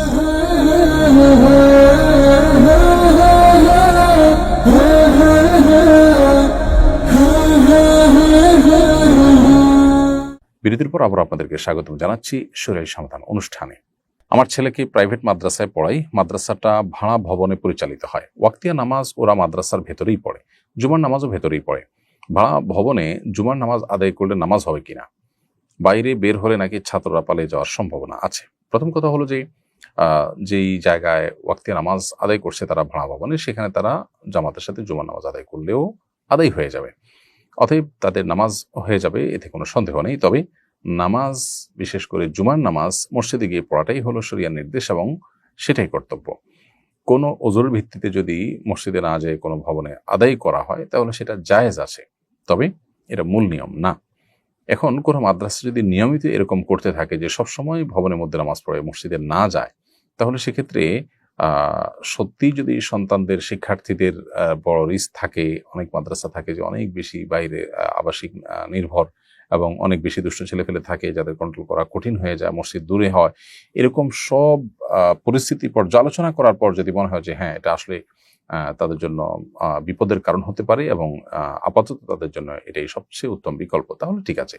এমনিতেই শুধুমাত্র একটু ঝামেলা হবে, ছাত্রদেরকে নিয়ে আসা, কন্ট্রোল করা, এইটুকু ঝামেলা এড়াতে গিয়ে যদি নামাজ মসজিদে না গিয়ে জুমার নামাজ অন্তত মাদ্রাসার ভবনে করা হয়, তো সেটা অনুচিত কাজ হবে। সন্তানদের মধ্যে বা শিক্ষার্থীদের মধ্যে যদি দুষ্ট থাকেও, তো সেটা সংখ্যা অনেক বেশি সাধারণত হয় না। শিক্ষকরা, দায়িত্বশীলরা যদি খুব ভালো করে মনিটরিং করেন তাহলে সেটা নিয়ন্ত্রণ করা অনেক ক্ষেত্রেই কিন্তু সম্ভব হয়। তারপরে মসজিদে গিয়ে নামাজ পড়ার চেষ্টা করা উচিত। কোনো কারণে যদি অপারগতার পর্যায়ে চলে যায় তাহলে সেক্ষেত্রে অবশ্যই ভবনে নামাজ পড়লে নামাজ হয়ে যাবে। এরপরে প্রশ্ন হলো, আমার নানা ফাঁস টানিয়ে মারা গেছেন, তার ইসালে সওয়াবের উদ্দেশ্যে কোরআন খতম, কবর জিয়ারত করতে পারবো কিনা? করলে কি উনি সওয়াব পাবেন এবং কবরের শাস্তি কমবে? উত্তর হলো, আত্মহত্যা করা কবিরা গুনাহ, এটা আমাদের সবারই জানা। আত্মহত্যাকারী ব্যক্তির তিনি অমুসলিম হয়ে যান না আত্মহত্যার ফলে, তিনি কবিরা গুনাহে লিপ্ত হন, তিনি জাহান্নামে যাবেন। হাদিস যদিও স্থায়ীভাবে জাহান্নামে যাওয়ার কথা বলা আছে, কিন্তু মুহাদ্দিসগণ বা হাদিস বিশারদগণ বলেছেন এর মাধ্যমে মূলত দীর্ঘমেয়াদে সেই জাহান্নামে থাকার কিংবা আত্মহত্যাকে বৈধ মনে করলে তখন সেক্ষেত্রে এটি প্রযোজ্য হবে, হাদিসে সেটি বোঝানো হয়েছে। যাই হোক, তো আত্মহত্যা করলে যেহেতু কেউ অমুসলিম হয়ে যায় না, সো তার জন্য আপনি দোয়া করতে পারেন, ইসহারও সওয়াব করতে পারেন, বরং এগুলো তার আরো বেশি করা দরকার তার পক্ষ থেকে, যাতে করে আল্লাহ তাআলা তার প্রতি রহম করেন এবং অনুগ্রহ করেন। সম্প্রতি নেদারল্যান্ডসে অন্তত 9টি মসজিদে হেড লেটার বা ঘৃণাপূর্ণ চিঠি পাঠানো হয়েছে, যা রক্ত সদৃশ পদার্থে লেখা হয়েছে বলে মনে করা হচ্ছে। এই ঘটনায় দেশটির মুসলিম সম্প্রদায়ের মধ্যে দেখা দিয়েছে উদ্বেগ ও উৎকণ্ঠা। এ ধরনের ঘটনা এখানে নতুন নয়। এই পরিস্থিতিতে প্রবাসী মুসলমান হিসেবে আমাদের কিভাবে প্রতিক্রিয়া জানানো উচিত? ধন্যবাদ। প্রথম কথা হলো যে এটি আমাদেরও নজরে এসেছে, আমরা নিউজে দেখেছি, খুবই দুর্ভাগ্যজনক একটি বাস্তবতা। পৃথিবীতে যে মানুষগুলো আমাদেরকে সবসময় সংখ্যালঘুদের অধিকার আদায় করার জন্য সবক দিতে থাকে, ইনক্লুসিভ সমাজ গঠন করার জন্য চাপ দিতে থাকে, পুশ করতে থাকে, তারা এ ধরনের কাজ অহরহ করছে। উন্নত দেশগুলোর বেশিরভাগ দেশগুলোতেই কিন্তু এ ধরনের ঘটনাগুলো আমরা দেখতে পাচ্ছি। দুর্ভাগ্যজনক, অনাকাঙ্ক্ষিত এবং অপ্রত্যাশিত যে সেখানে মুসলিমদেরকে নানাভাবে হ্যারাসমেন্টের শিকার হতে হয়। উপর দিয়ে মুসলিমদের অনেক দেশ আছে যারা খুব বাহবা দেয় এবং তাদের হয়তো বুক চাপড়ায়, কিন্তু তলে তলে তাদেরকে ধ্বংস করবার জন্য হাজারটা ব্যবস্থা নেয়, শতটা ব্যবস্থা নেয় এবং তাদেরকে কোণঠাসা করে রাখে দিন শেষে।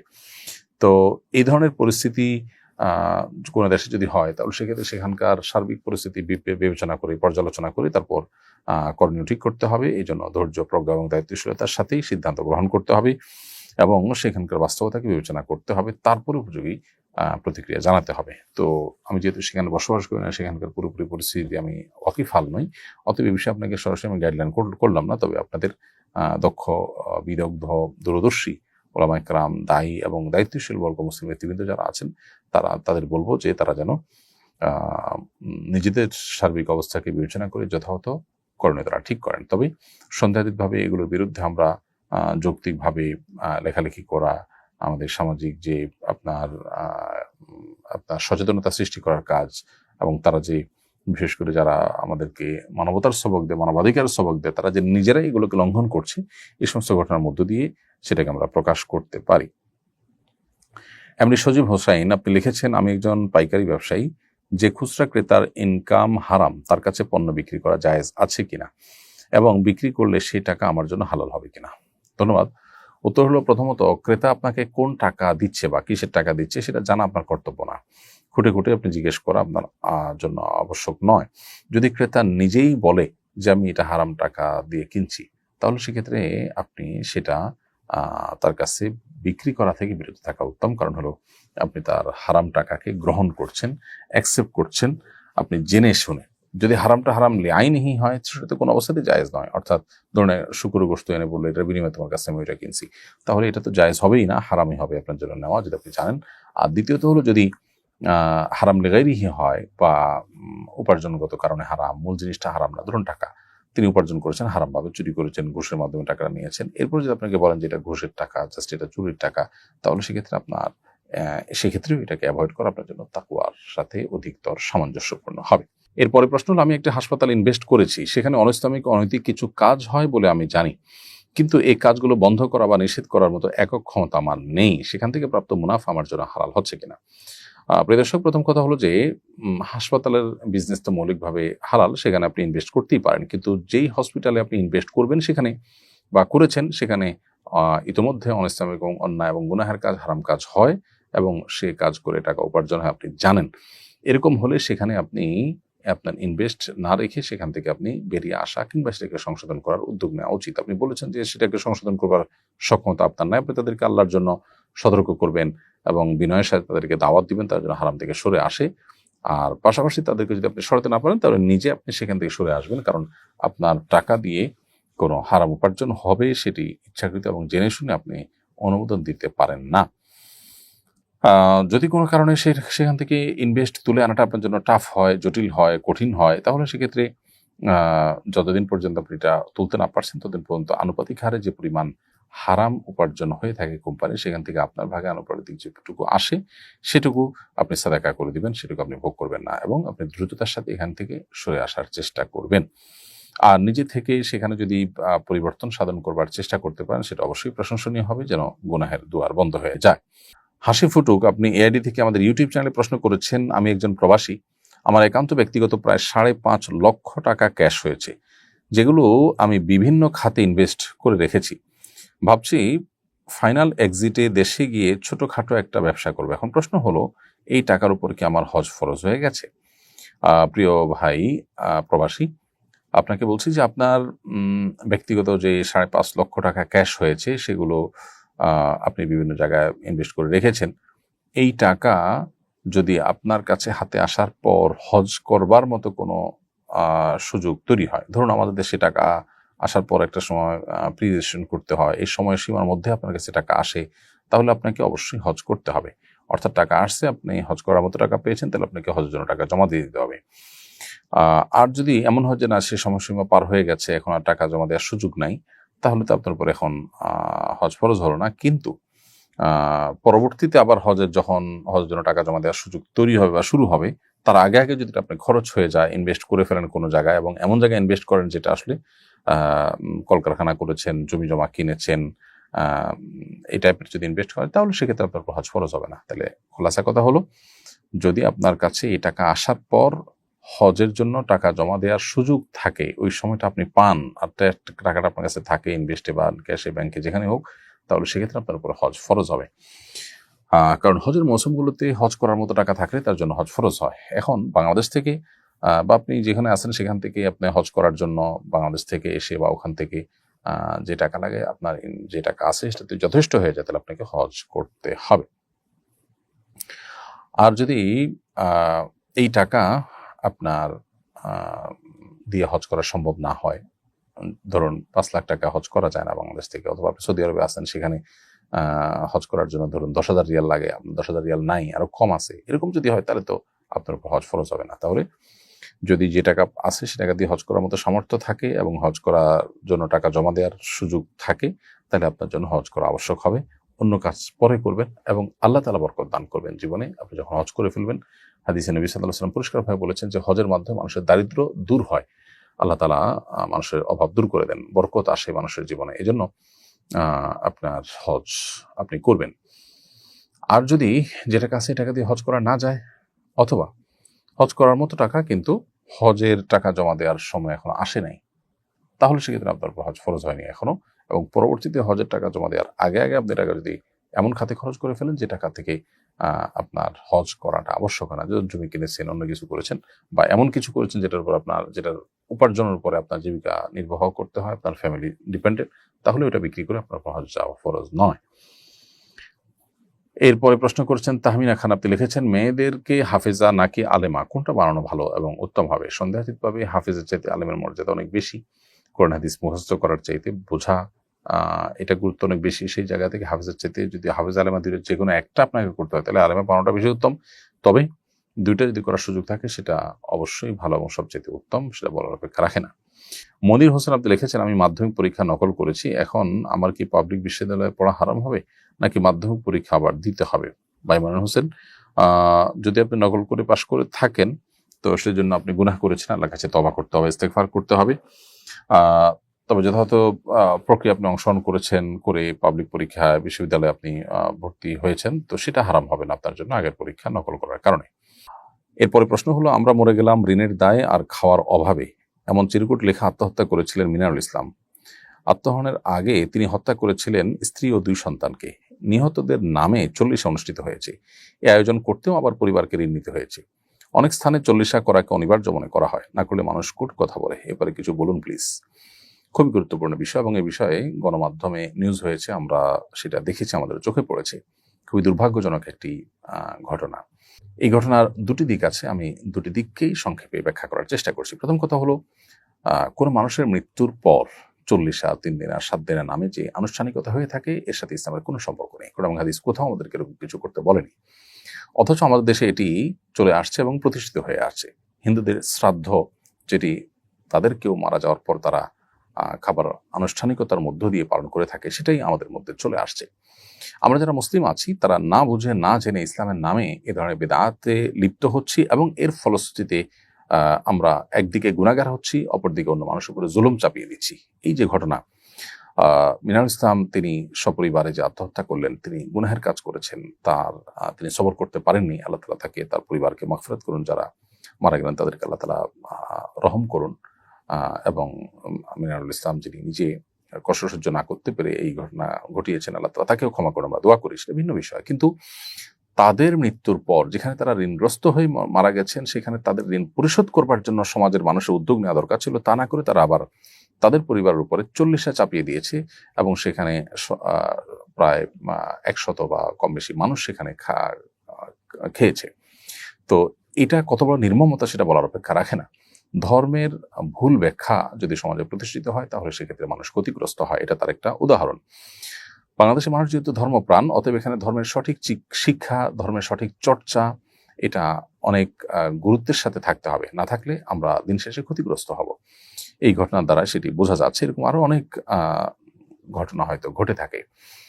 যেহেতু মানুষ ধর্মপ্রাণ, তারা ধর্ম পালন করবেই, অতএব সঠিক চর্চার ব্যবস্থা থাকা দরকার। প্রাথমিকে ধর্মীয় শিক্ষক এবং বিভিন্ন জায়গায় ধর্ম চর্চা করার সুযোগ থাকলে একদিকে আমরা আমাদের মোরালিটিকে ডেভেলপ করতে পারবো।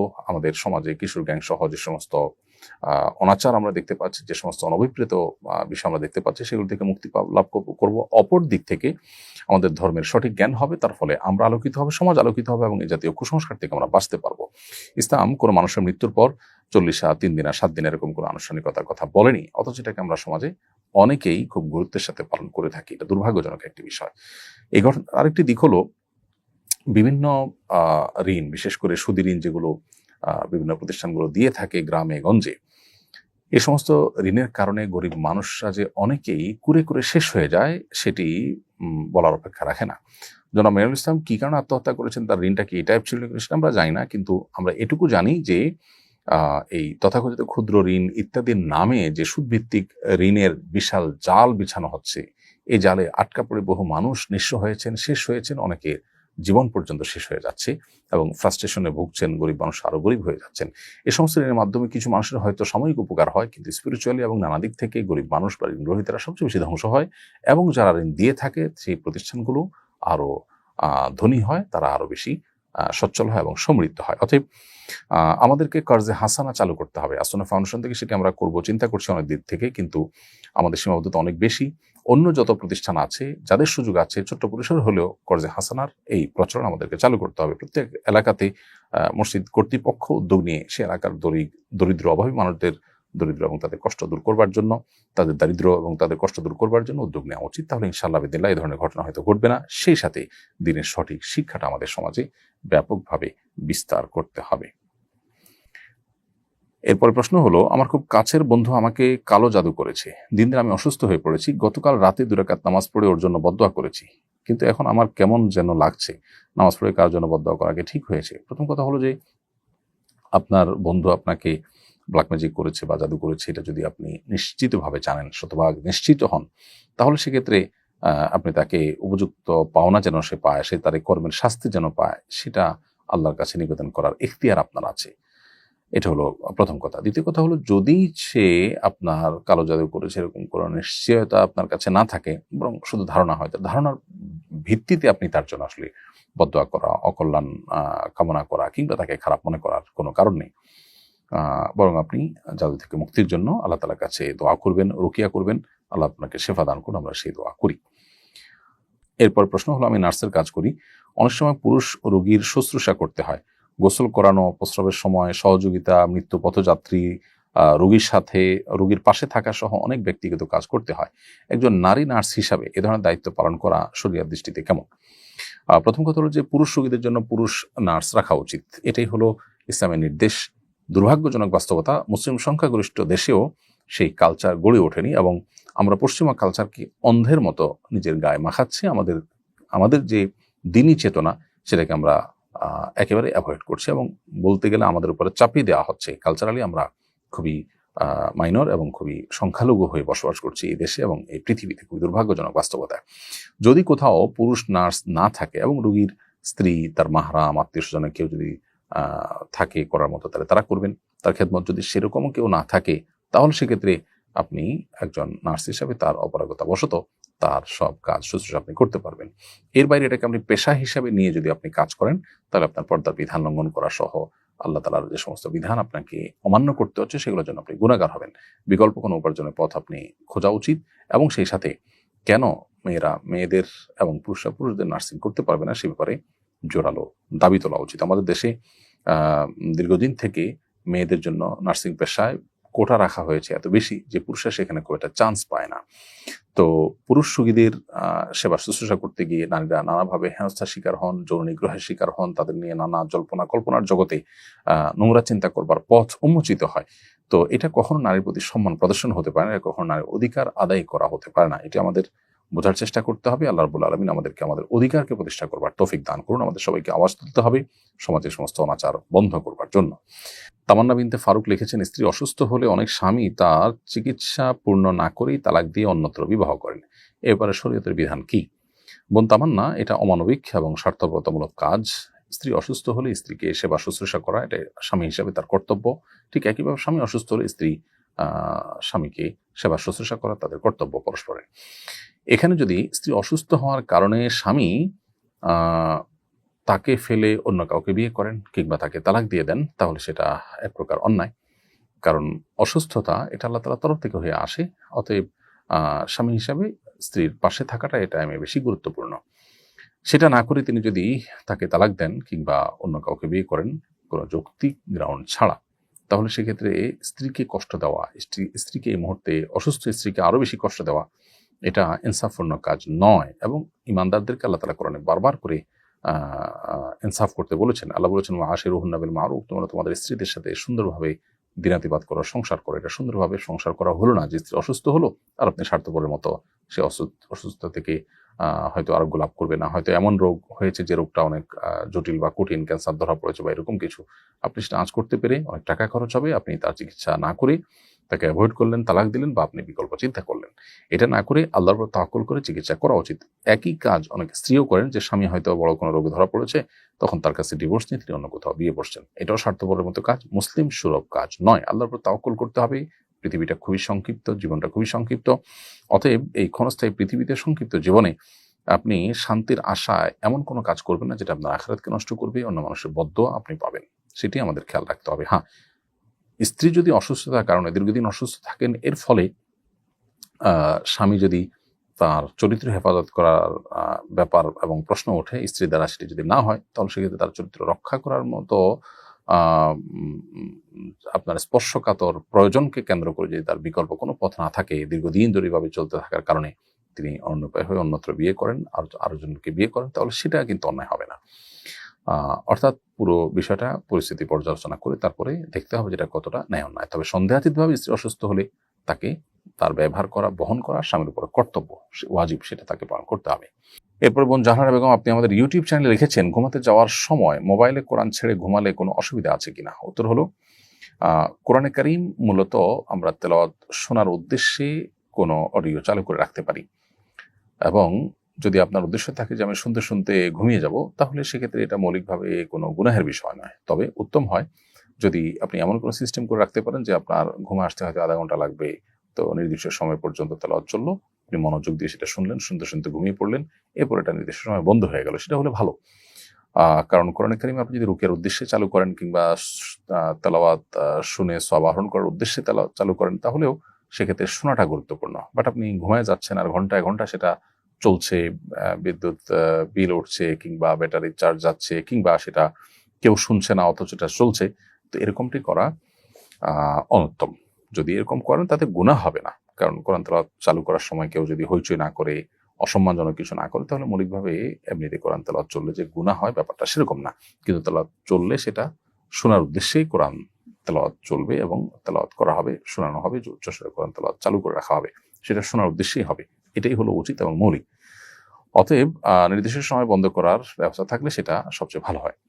তাসলিম তুহিন, আপনি আমাদের ইউটিউব চ্যানেলে লিখেছেন, জেনারেল লাইনে পড়াশোনা করেছি, কিভাবে ইসলাম সম্পর্কে বিস্তারিত ইলম অর্জন করতে পারবো? ভাই তাসলিম তুহিন, জেনারেল লাইনে পড়াশোনা করার পর আপনি যদি ইসলাম সম্পর্কে জানতে চান, আপনাকে শুরু করতে হবে কোরআন কারীম শুদ্ধ করে তেলাওয়াত করা দিয়ে। এরপরে কোরআন বোঝার জন্য আপনি অ্যারাবিক ল্যাঙ্গুয়েজের অনেক কাস্টমাইজ কোর্স আছে, সেই সমস্ত কোর্সগুলোতে আপনি ইনভলভ হতে পারেন। এরপর আস্তে আস্তে দিনের বেসিক বিষয়গুলো জানার জন্য অনলাইনে অফলাইনে অনেক কোর্স আছে ওলামা ইকরামের তত্ত্বাবধানে, সেগুলো আপনি করতে পারেন। ডক্টর আব্দুল্লাহ জাহাঙ্গীর মোল্লার বইগুলো, আশরাফুল থানভী রহমাতুল্লাহর বইগুলো, এগুলো পড়তে পারেন। দিনের মেজাজ, জওক এবং দিনের বেসিক বিষয়গুলো বোঝার ক্ষেত্রে আপনাকে এই বইগুলো হেল্প করবে ইনশাআল্লাহ তাআলা। এরপর প্রশ্ন হলো, মৃত্যুর কোনো পূর্ব লক্ষণ আছে কিনা? উত্তর হলো, মৃত্যুর কোনো নিশ্চিত লক্ষণ নেই যেটা দেখে মনে করা যায় লোকটা মারা যাবে। তবে অনেক মানুষ অভিজ্ঞতার আলোকে মৃত্যুর লক্ষণ বুঝতে পারে। যেমন আব্দুল্লাহ ইবনে আব্বাস রাদিয়াল্লাহু তাআলা আনহুর মৃত্যু যখন ঘনিয়ে আসে, তখন নবী করিম সাল্লাল্লাহু আলাইহি ওয়াসাল্লাম তার চেহারা দেখে বুঝতে পেরেছিলেন। এটা রেয়ার এবং এইটা দিয়ে অবশ্য আমরা সাধারণ মানুষ কারোর মৃত্যুর আলামত বলে দিতে পারবো না। এটা নবী সাল্লাল্লাহু আলাইহি ওয়াসাল্লাম বুঝেছেন, আল্লাহ তাকে শেফার আসাদ দিয়েছেন, দূরদৃষ্টি দিয়েছেন। সাধারণত মানুষের মৃত্যুর কোনো লক্ষণ দেখে মানুষ নিশ্চিতভাবে বুঝতে পারে না। আজকাল ট্রিটমেন্টে ডাক্তাররা রোগীর বিভিন্ন অবস্থা দেখে ধারণা করতে পারেন যে তার মৃত্যু ঘনিয়ে আসছে, সেটা ভিন্ন বিষয়। সেটা সাইন্টিফিক্যালি দেখতে পাচ্ছেন যে লোকটা মারা যাওয়ার মুখোমুখি। একজন মানুষ পানিতে পড়ে গেছে, ডুবে গেছেন, এরপরে এটা দেখে আমরা এই লক্ষণ দেখে বুঝতে পারছি যে তিনি মৃত্যুর মুখে এখন পতিত হচ্ছেন, এরকম অনেকটা ডাক্তারদের বিষয়টা। তবে কোনো ধরনের পূর্ব লক্ষণ ছাড়াই হঠাৎ করে মানুষ মারা যাওয়ার নজির আমাদের সামনে অনেক আছে। বিধায় মৃত্যু কখন আসবে আমি লক্ষণ দেখে বুঝবো, এর জন্য অপেক্ষা না করে আমাদের সবসময় মৃত্যুর জন্য প্রস্তুত থাকা উচিত। জোবাইর আহমদ, আপনি ইউটিউব চ্যানেলে লিখেছেন, রাগের সময় আমি আমার প্রতিবেশী ও অন্যান্য সবার সঙ্গে খারাপ আচরণ করি, পরে মাথা ঠিক হলে সব বুঝতে পারি, কিন্তু রাগের সময় নিজেকে নিয়ন্ত্রণ করতে পারি না, পরিণামের কথা মনে থাকে না, পরামর্শ কামনা করছি। রাগ নিয়ন্ত্রণ করবার জন্য কোরআন এবং হাদিসে রাগ নিয়ন্ত্রণ করবার যে পুরস্কার আছে সে সংক্রান্ত হাদিসগুলোকে আপনি আপনার চোখের সামনে সবসময় যেন পড়ে কোথাও লিখে রাখতে পারেন, বারবার চর্চা করতে পারেন, এই সংক্রান্ত আলোচনা বারবার শুনতে পারেন, বই পুস্তক বারবার পড়তে পারেন। সেই সাথে রাগ যাতে আপনার নিয়ন্ত্রণের বাইরে না যায়, দাঁড়ানো অবস্থায় রাগ হলে বসে যাওয়া, বসা অবস্থায় হলে শুয়ে যাওয়া, কিংবা এক জায়গায় রাগ হলে সেখান থেকে সরে যাওয়া, কারো প্রতি রাগ হলে রাগের মুহূর্তে তাকে কিছু না বলে কিছুক্ষণ পরে বলা, গ্যাপ দিয়ে বলা, এভাবে যখন আপনি চেষ্টা করবেন ইনশাআল্লাহ আপনার রাগ নিয়ন্ত্রণ করতে পারবেন। এছাড়া রাগ উঠে গেলে আপনি কাউকে কিছু বলতে গেলে, রিয়াক্ট করতে গেলে তার আগে উজু করে নিলে আপনার রাগ অনেকখানি প্রশমিত হবে ইনশাআল্লাহ। এবং নবী সাল্লাল্লাহু আলাইহি ওয়াসাল্লাম শেখানো আরেকটি আমল হলো আউযু বিল্লাহি মিনাশ শাইতানির রাজিম পাঠ করলেও রাগ নিয়ন্ত্রণে আসে এবং মানুষ রাগের ক্ষতি থেকে রক্ষা পায়। এমনি আনোয়ার হোসেন রানা লিখেছেন, গোসল ফরজ হওয়ার পর গোসল সম্পন্ন করার আগে আল্লাহ এবং রাসূল সাল্লাল্লাহু আলাইহি সাল্লামের নাম নেওয়া যাবে কিনা, এ সময় দরুদ ইস্তেগফার পড়ার বিধান কি? ভাই আনোয়ার হোসেন, ফরজ গোসল না করে গোসল ফরজ হওয়ার পর গোসল করার আগ পর্যন্ত তাসবিহ, তাহলিল বা জিকির এগুলো করা যায়, এগুলো নিষেধ নয়। কোরআনে কারীমের তেলাওয়াত করা যায় না, নামাজ পড়া যায় না, মসজিদে প্রবেশ করা যায় না। এছাড়া আল্লাহর নাম, রাসূলের নাম কিংবা দুরূদ ইস্তেগফার বা সাধারণ জিকির এগুলো নাজায়েজ কিংবা হারাম নয়। তবে ফরজ গোসল করে কিংবা পবিত্র হয়ে তারপরে দোয়া, জিকির, আজকার এগুলো করা উত্তম, সেটা বলার অপেক্ষা রাখে না। অপরিচিতা, আপনি লিখেছেন আইডি থেকে, আমার স্বামী নামাজ পড়ে না, দিনের কোনো জ্ঞান নেই, নিজের ইচ্ছা মতো ফতোয়া দেয়, আমার সাথে দুর্ব্যবহার করে, মারধর করে, কোরআন হাদিসের কথা বললে আরো বেশি অত্যাচার করে, আত্মীয় স্বজন দিয়ে অনেক চেষ্টা করেও কোনো ফল হয়নি, আমাদের 2 সন্তান আছে, এই পরিস্থিতি ইসলামের দৃষ্টিতে আমাদের করণীয় কি? বোন, আল্লাহ আপনার প্রতি রহম করুন। আপনার স্বামীর যে বর্ণনা আপনি দিয়েছেন বাস্তবে যদি ঠিক সেরকমই হয়ে থাকেন, তাহলে সেক্ষেত্রে তিনি তার জুলুমের কারণে আল্লাহ তাআলার কাছে অপরাধী হিসাবে বিবেচিত হবেন। এবং আপনি আপনার চেষ্টা যেমনটি বলেছেন ধারাবাহিকভাবে আপনি করেছেন, নিজে বুঝিয়েছেন, আত্মীয় স্বজনদের চেষ্টা করেছেন, হয়নি। এরপরও আপনার যদি মনে হচ্ছে যে তার সাথে আর থাকার কোনো, এরপর যদি আপনার মনে হয় থাকার কোনো ওয়ে নাই বা থাকাটা আপনার জন্য জটিল, বরং থাকলে আপনার ঈমান আমল নষ্ট হবে, তাহলে আপনি তার থেকে তালাক নেওয়ার উদ্যোগ নিতে পারেন। কিন্তু আমি আপনাকে পরামর্শ দিব, এর আগে আপনি আমাদের সংক্ষিপ্ত সেশনের প্রশ্ন উত্তরের উপর নির্ভর না করে বরং বিদগ্ধ, বিচক্ষণ একাধিক আলেমের সাথে পরামর্শ করে, খুবই বুদ্ধিদীপ্ত মানুষজন যারা আছেন তাদের সাথে আপনার সার্বিক অবস্থা খুলে বলে পরামর্শ করে তারপর আপনি করণীয় ঠিক করলে সেটা ভালো হবে। যদি আপনার এমন মনে হয় যে তার সাথে চলতে গেলে আপনি নিজে গুনাহে লিপ্ত হবেন, আপনি নিজেকে ঠিক রাখতে পারবেন না, আর কোনোভাবে তার সংশোধনের পথ নেই, তাহলে সেক্ষেত্রে আপনি তালাকের উদ্যোগ নিতে পারেন, তার কাছ থেকে তালাক নেওয়ার উদ্যোগ নিতে পারেন। আর না হলে আপনি সবর করবেন এবং আল্লাহ তাআলার কাছে হেদায়েতের জন্য তার চেষ্টা এবং দোয়া অব্যাহত রাখবেন। পুরো পরিস্থিতি যেহেতু আমার কাছে বিস্তারিতভাবে ক্লিয়ার নয়, সেজন্য আমি আসলে আপনার বিষয়ে সরাসরি কোনো সমাধান দিলাম না, মৌলিক নীতিমালা শুধু আপনাকে বললাম। এমডি ইউসুফ আলী লিখেছেন, বিয়ের ক্ষেত্রে কার ইচ্ছাকে সবচেয়ে গুরুত্ব দেওয়া উচিত, বাবা মায়ের নাকি নিজের? বিয়ের ক্ষেত্রে শরীয়ত পাত্রপাত্রীর ইচ্ছাটাকে সবচেয়ে গুরুত্ব দেয় এবং তাদের ইচ্ছার ভিত্তিতেই বিয়ে হবে। বাবা মার ইচ্ছাতে বিয়ে হয় না, যদি না পাত্রপাত্রী নারাজ থাকে বা অসন্তুষ্ট থাকে বা তারা যদি অসম্মত থাকে তাহলে বিয়ে হয় না। তো এই জন্য পাত্রপাত্রীর মতামতের গুরুত্ব বিয়েতে সবচেয়ে বেশি। তবে পাত্রপাত্রীর উচিত বাবা মার মূল্যায়ন, তাদের মতামত এগুলোকে যথাসম্ভব আমল নিয়ে তারপর বিয়ে করা। কারণ করে কারিমে আল্লাহ তাআলা বিয়ে জিনিসটা অভিভাবককে করাতে বলেছেন, আনকিহুল আয়ামা মিনকুম ওয়াস-সালিহিন মিন ইবাদিকুম ওয়া ইমাইকুম। আল্লাহ বলেছেন তোমরা তোমাদের দাস-দাসীদেরকে, তোমাদের অধীনস্থ যারা আছে তাদের বিয়ে দাও।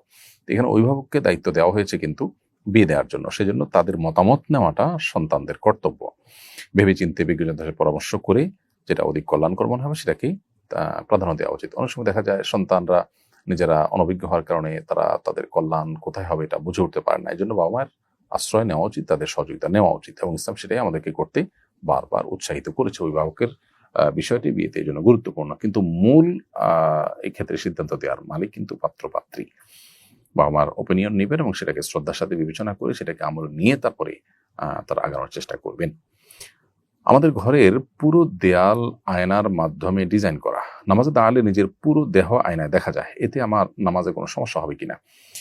নামাজ তো হয়ে যাবে, কিন্তু ঠিক আয়নার সামনে দাঁড়ালে যেখানে আপনার চেহারা দেখা যাবে, আপনার মনোযোগ নামাজের মধ্যে আয়না নিজের চেহারার দিকে যাবে, আয়নার দিকে যাবে, এরকম হলে সেরকম জায়গায় দাঁড়িয়ে নামাজ পড়াটা মাকরুহ। সেক্ষেত্রে আপনি আয়নার উপরে কিছু ঢেকে দিয়ে, কিছু দিয়ে কাপড় চোপড় দিয়ে ঢেকে দিয়ে, কিংবা আয়নার জায়গাটাকে ডানে ফেলে রেখে আপনি একটু অন্য কোনো জায়গায় দাঁড়িয়ে নামাজ পড়লে সেটা ভালো হয়, যাতে করে আপনার নামাজের মধ্যে মনোযোগ নষ্ট না হয়। কিন্তু যদি সেরকম কোনো জায়গা না থাকে কিংবা আপনি এইভাবে নামাজ পড়ে ফেলেন, তাতে আপনার নামাজ আদায় হয়ে যাবে, তবে অনুচিত হবে। কারণ হলো নামাজের অনুত্তম হবে, কারণ নামাজের কোয়ালিটি একটু হলেও নষ্ট হয় তাতে। প্রিয় দর্শক, দেখতে দেখতে আমরা অনুষ্ঠানের একেবারে শেষ প্রান্তে পৌঁছে গেছি। সময় হয়েছে বিদায় নেওয়ার। ইনশাআল্লাহ বিদিনিল্লাহ আল্লাহ যদি তৌফিক দান করে পরবর্তী লাইভ অনুষ্ঠানে আপনাদের সাথে আবারও দেখা হবে। সে পর্যন্ত আল্লাহ আমাদের সবাইকে সুস্থ রাখুন, নিরাপদে রাখুন। জাযাকুমুল্লাহ খাইরা। আসসালামু আলাইকুম ওয়া রাহমাতুল্লাহি ওয়া বারাকাতুহু। আসুন্নাহ ফাউন্ডেশন, উম্মার স্বার্থে সুন্নাহর সাথে।